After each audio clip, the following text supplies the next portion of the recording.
Ассалаумағалейкум қазақ елі. Еуразия бірінші арнасында басты жаңалықтар, ақпарат айтаманы ғалым кәлмен. Әуел әлқисасын тыңдаңыз. Таш жолда 4 адам тірідей жанып кетті. Жүк көлігін басып озбақ болғанда темір тұлпары жүргізушінің ырқына бағынбай ауыр техникаға соғылған. Машина врезалась в грузовую, загорелась. 4 трупа на смерть сразу. Бик Шанхайдың түгі қалмады. Астанадағы үлкен базар өртеніп кетті. Не үшін біздің мықты мемлекет болып тұрып, не үшін біз өртене береміз, не үшін күйе береміз? Алапат апаттан адамдар аман шықты ма? Зорлық зомбылықты тоқтатыңдар. Кезінде қабылдау бөлімінде кезекші һәм ординатор болып істеген қазіргі министр халыққа үн қатты. Ақмарал Әлназарова неге шырпыр болып жүр? Ұрпағымызды улауға жол бермеді. Шекарашылар Ресейден келе жатқан 2 КамАЗ вейпті тәркіледі. 26 миллион теңгенің заңсыз тауары айналымға еніп кеткенде 30 мың жасөспірімнің сорына қалар еді. Шымкенттің ұрыларына шейін шетінен талғампаз ғой. Тонаған үйінен тек алтынын ғана әкететін қылмыстық топ ұсталды. Терезеден кіруге әбден машықтанған олар бағалы металдан басқасына тимейді екен. Астана қаласы арайлап атқан ақтаңда күн шапағымен емес, түтін құрсауында оянды. Түн жарымда қаладағы ең үлкен базарлардың бірі от қоранып, түгі қалмай жанып кетті. Бик Шанхай деп аталатын сауда павильонында 200-дей кәсіпкердің бутигі миллиардтаған теңгенің заты бар еді. Тауардан бұрын зардап шеккен адамдар жайлы ақпарат келіп түсті. Оқиға орнына барған әріптесіме кезек берейін. Бик Шанхай сауда орталығы таңғы сағат 3 шамасында отқа оранған. Тілсіз жау әп-сәтте базарды түгел шарпып, жүздеген кәсіпкердің еңбегін күлге айналдырып жіберді. Ішінде тез жанатын тауарлардың көптігі өрт сөндірушілердің жұмысын қиындатып отыр. Оның үстіне төтенше жағдай департаментінің 3 қызметкері жарақат алған. Қазір мұнда 200-ге жуық адам мен 60-тан аса бірлік техника қызыл жалынмен әлі де арпалысып жатыр. Бірақ сәтте барынан айырылған кәсіпкерлердің жанарлары жасқа толып көзге көрінгеннен көмек сұрап отыр. Тауарлары өз алдына кассадағы қаражаттарын ала алмай қалғандары жетерлік. Бұл базарда 262 саудагер өз кәсібін дөңгелетіп күн көріп келген. Олар енді құрғақ уәдеге емес, нақты істермен жылдам қолдауға мұқтаж. Өзімнің табан ет, маңдай теріме бір үй алам деп, бүкіл ақшамды жинап, мен деген жігіттермен тіресіп, сауыт істеп жүредім. Бүгін қатты өртеніп, күйіп, бүкіл қазаққа жылап отырып айтам, біздің зарымызды, мұңымызды бүкіл Қазақстан тыңдасын. Не үшін біздің мықты мемлекет болып тұрып, не үшін біз өртене береміз, не үшін күйе береміз? Енді өзі басымда шамамен 80-90 миллион теңгенің тауары жанып кетті. Қазір енді айтарға сөзім жоқ. Енді басшылық тарапына өтінішіміз барлық адамның өтініші деп ойлаймын. Қалпынып, өзіміз қалпымызға келу үшін орын жай дайындап берсе. Алғашында будақтаған қара түтінді сол маңдағы өрт сөндіру бөлімінің қызметкерлері көріп қалып, дереу көмекке жеткен. Уақытылы хабарланбағандықтан тілсіз жау нысанның бүкіл аумағына тарап үлгеріпті. Оқиға орнына келген төтеншеліктер сағат 7 шамасында аумақты оқшаулап тастаған. Сол қызыл жалынмен арпалысып жүргенде төбе жабындылары құлап, 3 өрт сөндіруші жарақат алған. Олардың екеуінің жағдайы қазір жақсы, бірнеше рет соққы алған, ал біреуі ауруханада ем алып жатыр. Тексеру жұмыстарын жүргізген кезде сыртқы қабырғалардың температурасы 800 градустан асып тұрды. Жалпы өрт оқиғасына кірген кезде уже бірінші, екінші және үшінші қабаттың төбелері құлап түскені анықталды. Шығынға ұшыраған кәсіпкерлерге көмек көрсету үшін арнайы штаб құрылды. Онда зардап шеккен жалға алушыларға кеңес беріліп, қажетті құжаттар мен өтініштер рәсімделіп жатыр. Кәсіпкерлердің шығынын есептеу жұмыстары да басталып кеткен. Сондай-ақ салым төлемдері банктік міндеттемелер бойынша кейінге шегеру мәселесі қарастырылып жатыр. Базардағы әкімшілік қызметкерлерді уәдені үйіп төгіп беруде. Ешкімді далада қалдырмаймыз, оларға уақытша болса да сауда орындарын тауып береміз деп сабырға шақырып әлек болуда. Сондықтан алаңдайтын жағдай жоқ. Бұл жерде барлық кәсіпкерлерге біз орындар қарастырамыз. Ешкімді ешқайда қалдырмаймыз. Барлығына орындарды береміз. Банктерден де келіп, ол кредиттарын кейінге шегеру қарастырып жатыр. Ал кешендегі тілсіз жаудың неден тұтанғаны сараптама нәтижесінен кейін белгілі болмақ. Қуат Құдайберген, Азамат Жанаспаев, Еуразия бірінші арнасы. Батыс Қазақстандағы тас жолда көлік өртеніп, ішінде отырған 4 адам тірідей жанып кетті. Полицияның дерегінше шетелдік темір тұлпар КамАЗды басып озбақ болған. Алайда жүргізуші рөлге ие бола алмай, жүк көлігінің артына барып ұрылыпты. Соққының қатты болған сонша жеңіл машина лезде қызыл жалын қоранған. Тілсіз жаудың құрсауында қалған жүргізуші мен 3 жолаушының сыртқа шығуға еш мүмкіндігі болмаған. Машина врезалась в грузовую, загорелась. 4 трупа на смерть сразу. Ал Қарағанды облысындағы Ошағанды ауылының маңында жеңіл көлік бағанға соғылып жүргізуші көз жұмды. Темір тұлпар жүйткіп келе жатқанда оң жақ дөңгелегінің желі шығып кетіп, тізгінші рөлге ие бола алмай қалған. Жолаушысы ауыр халде ауруханаға жеткізілді. Әйелін ұрды деп күдікке экс-дипломат Сәкен Мамашқа үкім шықты. Соттың шешімімен ол 6 жылға бас бостандығынан айырылды. Енді ол жазасын қауіпсіздігі орташа деңгейдегі түрмеде өтейді. Үкімді оқыған судья айыпталушыны дипломат дәрежесінен айырды. Айта кетейін, Сәкен Мамаштың ісі Астана қаласының қылмыстық істер жөніндегі ауданаралық сотында 1 айдан аса жабық қаралды. Сотталушы соңына дейін өз кінәсін мойындамаған еді. Сот Сәкен Тәшкенбайұлы Мамашты Қазақстан Республикасы қылмыстық кодексінің 110 бабы 2 бөлігінің 1 тармағы бойынша қылмыс жасаған үшін кінәлі деп танып, оған орташа қауіпсіздік деңгейіндегі түзеу мекемесінде 6 жыл бас бостандығынан айыру жазасын тағайындады. Сондай-ақ қылмыстық кодекстің 49 бабына сәйкес оны 1 дәрежелі кеңесші дипломатиялық дәрежесінен айыру туралы шешім қабылданды. Жаза мерзімі үкім заңды күшіне енген күннен бастап есептеледі. Карина Госман былтыр мамыр айында 10 жыл бойы қорлық пен зорлыққа ұшырағанын айтып, әлеуметтік желіде құзырлы органдардан көмек сұраған еді. Осыдан соң дипломат шұғыл елге шақырылып, үстінен қылмыстық іс қозғалды. Ал 2 баланың анасы жарты жыл бойы әйелдерге арналған дағдарыс орталығында емделді. Экс-дипломат сот санкциясымен қамауға алынып, процесс өткен айда басталған тұғын. Қазылар үкім кескеннен кейін әйелі тілшілерге сұхбат берді. Карина Госманның айтуынша шығарылған шешім өте әділетті бопты. Это не месть. Бұл кек алу емес, бұл әділдік. Мен өз адвокатыма маған қолдау көрсеткен дағдарыс орталығының басшысына барша халыққа алғыс айтам. Менің басымнан өткен жағдайды сөзбен жеткізу мүмкін емес. Әйелдерге айтарым, осындай жағдайда жүрсеңіз, үнсіз қалмаңыз. Қазақстанда біздің құқығымыз қорғалады. Мен оған көз жеткіздім. Дәрігерлерге қарсы зорлық-зомбылықты тоқтатыңыздар. Денсаулық сақтау министрі қазақстандықтарға өкпесін айтып үндеу жасады. Ақмарал Әлназарова жуырда болған қос оқиғаға қаттығын жылды. Еске салайық, жаға ұстатар жайттың бірі Қостанайдағы ауруханада болған еді. Ота жасап қабылдау бөлмесіне беттеген хирургты кезекте тұрған пациент соққыға жыққан. Салдарынан ақ халатты жан сақтау бөлімінен бір-ақ шықты. Ал Қарағандыдағы жеке медициналық орталықта белгісіз ер адам медбикеге шабуыл жасап 20 минут бойы аяусыз төмпештеген. Бұл барып тұрған бассыздық деп күйінді ведомство басшысы. Адам өмірін арашалап жүрген жанға қол көтеру үшін адам қаншалықты деңгейде қатыгез және мейірімсіз болуы керек. Бейбіт уақытта дәрігерлердің өз жұмыс орнында өміріне қауіп төнуі, ақылға қонбайтын, мүлде жол беруге болмайтын жағдай. Бұл тек бір дәрігерге жасалған шабуыл емес, бұл ондаған пациенттің қараусыз қалуы, ондаған операцияның кейінге шегерілуі. Бұл бүкіл денсаулық сақтау жүйесіне төнген тікелей соққы. Қазақстан Республикасының денсаулық сақтау министрі Ақмарал Әлназарованың Инстаграм парақшасынан. Өзгенің өмір үшін күресетін ақ халаттылар қара басының амандығына алаңдамау керек деді Ақмарал Әлназарова. Сондықтан медицина қызметкерлеріне жасалған шабуыл үшін жауапкершілікті күшейтетін арнайы заң қыркүйекте парламентке енгізілетінін жеткізді. Айта кетейік, қос оқиғаға қатысты қылмыстық іс қозғалып, күдіктілер қамауға алынған. Қарағандылық медбике жедел нейрохирургия бөлімінде жатыр. Жағдайы орташа тұрақты. Ал аяусыз соққыға жығылып, ауыр жарақат алған қостанайлық хирург санавиациямен Астанаға жеткізілмек.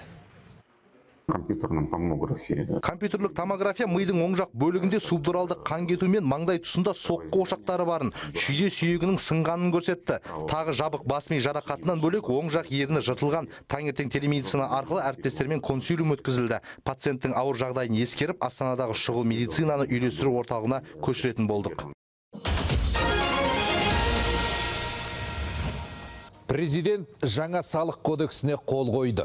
Келер жылдан бастап күшіне енетін ережеде көптеген өзгеріс бар. Рет-ретімен айтайын. Енді айналым шегі 10 мың айлық есептік көрсеткішке, яғни 40 миллион теңгеге жеткендер мемлекетке 16% қосымша құн салығын төлеуге тиіс. Бұдан тек тегін медициналық көмек көрсететін, әлеуметтік маңызы бар ауруларды емдейтін, кітап шығаратын және археологиялық жұмыстармен айналысатын ұйымдар босатылады.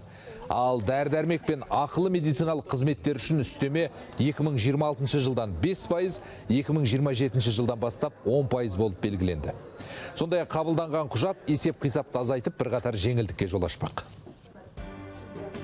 Бірыңғай зейнетақы жинақтаушы қорынан төленетін зейнетақы төлемдері жеке табыс салығынан босатылды. Пайдаланылу мерзімі 10 жылдан жоғары автомобильдер үшін көлік салығы төмендетілді. Мүгедектігі бар адамдарға әлеуметтік салықтық шегерімдер 882-ден 5000 айлық есептік көрсеткішке дейін ұлғайтылды. Арнаулы салық режимдері оңтайландырылды. Өзін-өзі жұмыспен қамтығандар төлемдерді мобильдік қосымша арқылы есептеп төлей алады. Қазақстан Республикасының жаңа салық кодексі. Жаңа кодекске сәйкес корпоративтік табыс салығы бұрынғыдай 20% күйінде қалады. Алайда банктер мен ойын бизнесі үшін 25%, әлеуметтік салада 5%-дан басталып 10%-ға дейін көтеріледі. Ауыл шаруашылығы үшін жеңілдетілген 3% мөлшерлеме сақталады. Сондай-ақ байлыққа салынатын салық артады. Яғни жылдық табысы 33 миллион 400 мың теңгеден асатын азаматтарға 15% алым енгізіледі. Бұдан бөлек құны 75 миллион теңгеден асатын көліктер мен 100 миллионнан жоғары кемелерге элиталық алкоголь мен темекі үшін 10% акциз төлетеді. Атыңызда құны 450 миллион теңгеден асатын жылжымайтын мүлік болса, төлейтін сомаңызда соған сәйкес жоғарылайды. Президент қол қойған жаңа салық кодексі қазынаға түсетін қаржы көлемін арттырып, ел экономикасының қарқынды дамуына серпін береді. Бизнесті ынталандырып, ашықтығы артып, тамырланып кеткен көлеңкел экономикаға тосқауыл қойылады. Мемлекет бизнес және азаматтар арасындағы адал қарым-қатынастың жаңа кезеңі басталады. Сарапшылардың пікірі осыған саяды. Кодекс жұмыс істей бастағасын бюджет тапшылығы мәселесі жүйелі түрде шешіліп, ұлттық қорға қол сұғуды қоямыз. Медициналық қызметтерге және де дәрі-дәрмектерге төмендетілген 10% мөлшерлеме ұсынылып отыр. Бұл 2026 жылдан бастап 5%, 2027 жылдан бастап 10% ұсынылады. Және де ауыл шаруашылық өнім өндірушілерге осы қосылған құн салығын есепке жатқызу бойынша 70% үлесі 80% арттырып отыр. Бұл ауыл шаруашылық өнімдеріне деген салық жүктемесін азайтуға бағытталған. Арыс қаласында алғаш рет келешек мектебі бой көтеріп, жаңа оқу жылында оқушыларды қабылдауға дайын. Бір ауысымда 600 бала оқитын білім ордасында барлық жағдай жасалған. Келешек мектеп ұлттық жобасы негізінде ұл-қыздардың қауіпсіздігіне де баса назар аударылады. 9 жолдың торабында орналасқан шаһардағы ақ жолтай жаңалықты толығырақ тілші айтып берсін. Бұл Арыстағы Тарас шағын ауданы. Жаңа әрі қарқынды дамып келе жатқан елді мекендегі оқушылар бұған дейін жан-жаққа қатынап білім алған. Енді жаңа оқу жылынан бастап шағын аудандағы бой көтерген келешек мектепте оқиды. Бұған бірінші кезекте ата-аналар қуанышты. Айдана Бектасова ұл-қызын алып келіп, құжаттарын тапсырып, білім ордасын өз көзімен көрді. Бүкіл жері, асханасы, спорт залын, бәрін қазір аралап көріп шықтық. Әр пәнге әр кабинет бөлінген, мысалға. Музыка кабинеті бар, физ кабинеті бар, раздевалкасы бар, душавойы бар. Ошын бүкіл балаға оқуға деген жағдай жақсы жасалған. Қала әкімі осы мектепке апта сайын арнайы келіп, құрылыс сапасын бақылап тұрам дейді. Ал жобаға Самұрық қазынада 4,5 миллиард теңгеге жуық қаржы қаралыпты. Заманауи білім ошағы пайдалануға берілгенде 2 ауысымда 1200 баланы қабылдай алады екен. Тарас тұрғын ауданы бұл жаңа тұрғын аудан. Бұл жерде көп үйлер бой көтеріп жатыр. Жолдың ар бетінде үлкен 120 пәтерлі үй салынып жатыр. Және де генплан өзіміздің бас жоспар бойынша қаланың дамуы осы жаққа қарай болатын болған екен, осы жер таңдалып, осы жер берілген. Мектеп құрылысына отандық өнімдер қолданылған. Сондай-ақ бастауыш сынып оқушылары ыстық тамақпен қамтылып, қосымша үйірмелер жұмысын бастайды. Яғни ұл-қыздар сабақтан соң жан-жаққа сабылмай, мектеп қабырғасында өзі қызыққан дүниемен айналыса алады. Ең бастысы мектептің төңірегінде бейнебақылау камералары орнатылып, қауіпсіздік те назардан тыс қалмапты. Шеберханаларымыз қыздарға бөлек, балдарға, ұлдарға бөлек. Еңбекке баулу. Баланы біз еңбекке баулу арқылы өмірге дайындаймыз. Және мынау робототехника бойынша оқушыларымызды қосымша үйірме сабақтарын ұйымдастырамыз. Өңір бойынша 29 келешек мектеп салынып жатыр. Оның 10-шы пайдалануға берілсе, жыл соңына дейін 16 білім ордасы іске қосылады дейді салаға жауаптылар. Айта өтейік, республика бойынша салынып жатқан келешек мектептердің басым бөлігі Түркістан облысында. Ғалымжан Кенжебек, Батыр Оразбек, Еуразия бірінші арнасы, Түркістан облысынан. Бұлт боп көшіп қазбауыр, келмеске кеткен азбауыл. Қазақ әдебиеті тағы да көксеңгір тұлғасынан көз жазып қалды. Бес аспаптарын Ысырайыл Сапарбай 85 жасқа қараған шағында бақиғаттанды. Самарқанда туып саналы ғұмырын қазақтың өнеріне, өлеңіне арнап еді. Ол ұлтының ұстыны болды. Жауһар жырымен жүректерге жол тапты. Әсілінде халықшыл қаламгерлердің көбінің ғұмыр жолы ауыр болады. Балаң шағында Асқар тауынан айырылғаннан кейін оның әкесі өмір болды. Ақынды қатал тағдыр шыңдат, түбі тауқыметтен еңсерген талант, ұлт руханиятын дүр жауһар туындылармен байытты, әдебиеті мен мәдениетіне өлшеусіз үлес қосты. Алайда оның ғұмыр сапарының соңғы аялдамасы аурухана болды. Соңғы бір барғанымызда ауруханаға күбірлеп бірдеңе сөйлеп жатты, не айтып жатыр екен деп жай құлағымызды тоссам, мен қазақ қыздарына қайран қалам деген өзінің өлеңін оқып жатыр екен. Исраил Сапарбайды бағалайтын ұлы ақынның екінші өмірі басталды деп есептеймін. Енді бізге ол кісінің жырлары қалды.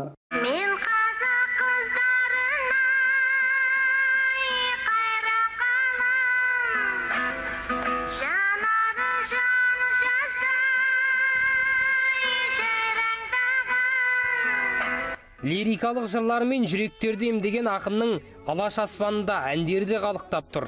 Ол 70-ке тарта әндермен 150-ге тарта ән мәтіндерінің авторы. Бір тамшы көздің жасындай, қоштасудың қиынай, сағыныш сазы туындылармен алтын бесік атырапты әлдейлет. Сағындым сені деп сыр шерткен ақынды енді қалың елі сағынады.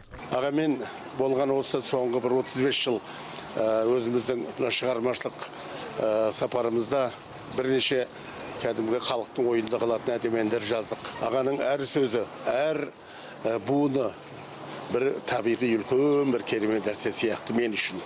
Бес аспаптарын пьеса жанрында қайта түлетті. Бұл салаға келуіне түсінде Тәңір аян беріпті. Қарымды қаламнан 15-ке тарта шығарма өмірге келді. Ауылдан келген ару, Әмір Темір, Абай Тоғжан, Сыған серенадасы сынды туындылары театр сахнасы арқылы көрерменнің жүрегінен жол тапты. Исраил, сен әрі ақынсың, әрі сазгерсің, әрі драматургсың ғой. Алла тарапынан жоғары жақтан саған аманат түсіп тұр ғой. Осында сен ертең өлесің деген атымен сен пьеса жазуың керек деп тұр. Ақынның қазасы алаш жұртына ауыр тиді. Ғибратты ғұмырын киелі сөз өнеріне арнаған тұлғаның туыстарына президент те қайғыра көңіл айтты. Осылайша соңына бай әдеби мұра қалдырған Исраил Сапарбай өмір көшіндегі сапарын аяқтады. Ол ақындық өнердің айбозы, драматургияның дарабозы, сазгерліктің саңлағы атанды. Жақсылық Жасұлалы, Сағындық Нарық, Еуразия бірінші арнасы.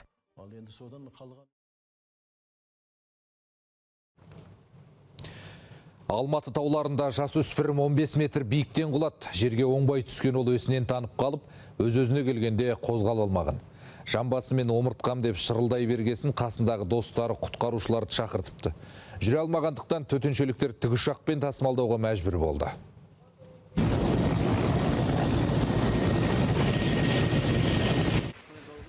Сөйтсек, кеше астаналық жасөспірімдер әйгілі үш ағайынды шыңына шыққан екен. Қайтар кезде жолдан адасып кетіпті. Оқиға кешкі 5-тер шамасында болған. Шұғыл хабар түсісімен жолға шыққан құтқарушылар оларды Терешкова шыңының маңынан түнгі 10-дарда тауып ауруханаға жеткізді. Ал дәрігерлер еш жері сынбаған, ауыр жарақаты жоқ дейді. Тек денесі қатты ауырып қалған тәрізді. Ол жерде ешқандай жол жоқ, балалар қызығып жарға шығып кеткен. Ешқандай ол жерде туристік жолда жоқ, ешқандай адам жүретін жерде жоқ. Сондықтан олар жолдан адасқанда сол жерден 15 метр жерден жардан ұшып кеткен. Бұндай жағдайлар соңғы кезде көбейіп кетті, өйткені тауды білмейтін адамдар шығады, ешқандай экипировкасыз, ешқандай дайындықсыз тауға шығады. Демалысқа шыққалы бері жасөспірімдер көбейіп жатыр. Анасы мен қызы Үлбі өзеніне ағып кете жаздады. Шілденің шіліңгір ыстығында шомылуға барған оларды арқыраған ағыс алып кетіп, күштекпінге төтеп бере алмағандар айғайлап көмек сұраған. Абырой болғанда сол маңнан өтіп бара жатқан тұрғын дереу полицияға хабар беріпті. Жедел жеткен өскемендік тәртіп сақшылары суға қойып кетіп, талғармап жүргендерді әупірімдеп жүріп ұстап үлгерді. Алайда жағаға қалып шыға алмаған. Құтқарушыларды күтіп, кейін бәрі қайықпен аман есен қара жерді басқан. Соңғы бір жылдың ішінде Шымкенттік 161 мемлекеттік қызметкер құмар ойынға 757 миллион теңгені тігіп жіберген. Тіпті оларға былтырғы өзгертілген заңда тоқтам болмай тұр. Заң қатаңдатылғаннан кейінде жергілікті атқару органдарының 50 қызметкері 443 миллион теңгені букмекерлер орталықтарда қалдырыпты. Құмар ойынға қызығушылық танытқан мамандар 500 теңгеден бастап миллионға дейін букмекерге салады екен. Бұндай былықты прокурорлар тексеру кезінде анықтапты. Енді олардың жұмыстан қуылуы ғажап емес. Заң қолданысқа енгізілгеннен кейін 50 қызметкері интернет желісі арқылы құмар ойындарға қатысып бәс тіккені анықталды. Олардың тіккен суммалары 443 миллион теңге. Өзгерістер енгізген сыбайлас жемқорлық туралы заң талаптарына сәйкес бұл жерде банағы жұмысшымен еңбек шартын бұзу тәртібі қарастырылған. Керек емес қалғаны алтын алсақ болғаны. Шымкентте жер үйлерге ұрлыққа түсіп, тек қана алтынды қолды қылатын қылмыстық топ ұсталды. Әбден дәніккендер ешкімнің жоқтығына көз жеткізген соң ішке терезелерді бұзып кіріп жүрген. Сөйтіп баспаналардың астан кестеңін шығарып, бағалы бұйым тапса қалтасында сүңгітіп тайып тұратын болған. Құнығып алғандар бір айда 10-ға жуық үйді үптеп кетіпті. Ал келтірген шығын көлемі бақандай 20 миллион теңгеге жеткен. 5 күдікті уақытша ұстау абақтысына жабылып, ұрланған алтындардың жартысы иесіне қайтарылды. Биыл жарты жылда елімізде 6 тоннадан астам психотроптық заттар тәркіленді. Оның 570 келісі бүгінде жастар әбден құмартып алған синтетикалық есірткі. Бұдан бөлек осы тажалды өндіріп, нарықтағы жағдайды қадағалап жүрген 21 ұйымдасқан қылмыстық топтың жолы кесілді. Оның екеуі трансұлттық. 103 зертхана жойылған. Жалпы 6 айда есірткі айналымына қатысты 4000-нан астам қылмыстық іс тіркелген. Оның 1800-і ауыр және аса ауыр қылмыс санатына жатады екен. Есірткі қылмыстарын анықтау мен жолын кесуді жалғастыруда. Биыл 6 айда 4000-ға жуық есірткіге қатысты құқық бұзушылық тіркелді. Оның 1800-і ауыр және аса ауыр қылмыстар. Есірткі қылмысына қарсы күрес қоғамдық қауіпсіздік пен болашақ ұрпақты қорғау мақсатында күшейтілген тәртіпте жалғасатын болады. Ақтөбе облысында Ресейден вейп тасымалдағандар ұсталды. Шекарашылар көрші елден келе жатқан 2 жүк көлігі Жайсан автомобиль өткізу бекетінде тоқтатқан. Тексеру барысында тыйым салынған темекі өнімдерінің ірі партиясы анықталыпты. Оның ішінде 13 мың вейп, 2000 құты сұйық никотин табылған. Бұлардың жалпы құны 26 миллион теңге тұрады екен. Тауар тәркіленіп, аталған факт бойынша 2 ер адам 6 ай мерзімге бас бостандығынан айырылды. Сот үкімі әлі заңды күшіне енген жоқ. Ақтөбенің кеншілері әлем рекордын жаңартты. Зауыттың бір пешінде 177 тоннадан астам жоғары көміртекті феррохром өндірілді. Бұл техникалық жетістікті халықаралық деңгейде мойындап, рекорд болып ресми есептелді. Мұндай үлкен істің артында сөзсіз талай қарапайым еңбек адамының маңдай тері бар. Металлургтердің кәсіби мерекесі қарсаңында тілшіміз солармен тілдесіп қайтты. Ақтөбедегі феррохромды зауыты еліміздің қара металлургиясы үшін аса маңызды өнімдер өндіреді. Феррохром темірдің ең негізгі компоненті, одан қара темір шойын шығарады. Ал 4-ші цехтағы пеш енді әлемге әйгілі, ең қуатты әрі күрделі өндірістік цехта ферросилиций мен феррохром үздіксіз өндіріліп жатыр. Ауыр әрі жауапты өндіріс бір сәтке тоқтамау үшін мұнда әр маманның кәсіби болуы шарт. Металлург жұмыстың несі кез келген адам істей алмайды. Өте мінез керек, төзімділік керек, шыдамдылық керек. Сол төзімділіктің арқасында қазір 23 жыл осы заводта қызмет етіп жатыр. Болашақта осы мамандық таңдаймын дегендерге өте дұрыс. Болашағы бар мамандық. Қазақстан экономикасына өте жоғары үлес қосып тұрған мамандықтың бірі. Нағыз еңбек адамын көрсет десе Саламат Ділмағамбетовті айтуға болады. Ол университеті қара металлургия мамандығы бойынша тәмамдағаннан бастап осы зауытта еңбек етіп келеді. Дәнекерлеушіліктен бастап шлактаушы, балқытушы болып қызмет атқарған. Қазір нөмірі 4-ші балқыту цехында бригадир. Қарамағымда 5 адам бар. Пештің толық жұмыс жасауын бақылап отырамын осы жерде. Қазір заман дамуына байланысты бәрі цифрландырылған компьютермен. Қазір дүние жүзіндегі ең